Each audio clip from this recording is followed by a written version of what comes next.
Bonjour et bienvenue. Aujourd'hui, on explore une tournée diplomatique belge assez marquante, là tout récemment en Afrique centrale. Oui, celle du ministre des Affaires étrangères, Maxime Prévost. Exactement. Il est allé en Ouganda, au Burundi et puis en République démocratique du Congo, la RDC. On a une analyse assez détaillée de ce voyage. Et notre objectif, c'est un peu de décrypter la nouvelle approche de Bruxelles dans cette région. Une région clé, surtout avec la crise qui n'en finit pas dans l'est de la RDC. Tout à fait. On pourrait peut-être commencer par le Burundi. C'était une visite un peu historique, après 10 ans sans visite belge à ce niveau. Ah oui, c'est vrai. Et cette visite à Bujumbura, d'après l'analyse qu'on a, ça va au-delà du simple protocole. Ah bon, c'est-à-dire ? Les discussions ont beaucoup tourné autour du développement, le fameux plan Burundi émergent 2040. Oui, j'ai vu ça. Et la Belgique a affirmé son soutien à ce plan. Il y a aussi un appui assez notable pour la future présidence burundaise de l'Union africaine. Donc c'est un signe de réengagement assez fort quand même. D'accord. Mais ce réengagement, il arrive dans un contexte régional très compliqué, centré sur l'est de la RDC, sur cette situation tragique. Malheureusement, oui. Et l'analyse qu'on a consultée, elle met vraiment en lumière un contraste. D'un côté, le Burundi, qui envoie les troupes pour la paix, aux côtés de l'armée congolaise. Les FARDC, oui. Voilà. Et de l'autre côté, le Rwanda, qui est accusé, et là je cite l'analyse, de jouer un rôle jugé néfaste.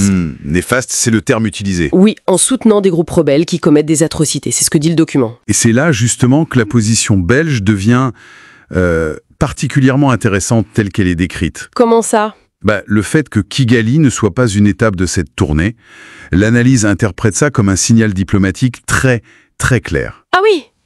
Oui, le mot camouflet est même utilisé. Ça indiquerait, selon cette lecture, un alignement assez net de Bruxelles sur la position de Kinshasa. Face à ce que la RDC et l'analyse considèrent comme une déstabilisation venant du Rwanda. Exactement. Et la rencontre ensuite à Kinshasa avec le président Tshisekedi, ça vient renforcer cette idée, bien sûr. Alors, concrètement, qu'est-ce que Bruxelles propose pour la RDC si on regarde les détails fournis ? L'analyse décrit une approche assez globale, une implication dans tous les processus de paix qui existent. Doha, Washington, l'UA, la SADC, EAC. C'est ça, présence partout. Et puis une exigence ferme, que tout soutien aux groupes armés cesse. Le retour des réfugiés en sécurité. Le démantèlement des FDLR aussi. D'accord. Et l'analyse insiste sur un point crucial. S'attaquer aux racines du conflit. Tout à fait. Et ça passe, d'après documents, par la lutte contre l'exploitation illégale des ressources et la fin des ingérences étrangères. Et là, l'analyse pointe très directement le Rwanda. Oui, c'est très explicite sur ce point. Et d'ailleurs, cette approche diplomatique, elle est couplée à un volet militaire qui a été relancé depuis 2022. Ah oui, c'est vrai, la coopération militaire a repris. Comment ça se traduit sur le terrain, ça, d'après nos infos ?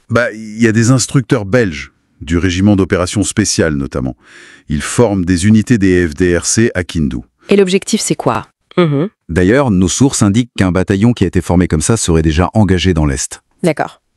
C'est vu comme un investissement pour la stabilité à long terme, j'imagine. C'est comme ça que c'est présenté, oui. Un investissement dans la stabilité de la RDC. Donc si on essaye de résumer un peu la perspective qu'offre notre analyse, la Belgique semble faire un pari... Oui, un pari sûr. Sur une RDC stable, souveraine, capable d'être un acteur clé en Afrique, et surtout une RDC libérée de ses interférences extérieures qui ont freiné pendant si longtemps selon le texte. C'est exactement ça. Une vision qui implique un soutien assez clair finalement, à Kinshasa et à Bujumbura. Alors qu'est-ce qu'on retient de tout ça, au final, de cette analyse de la tournée belge ?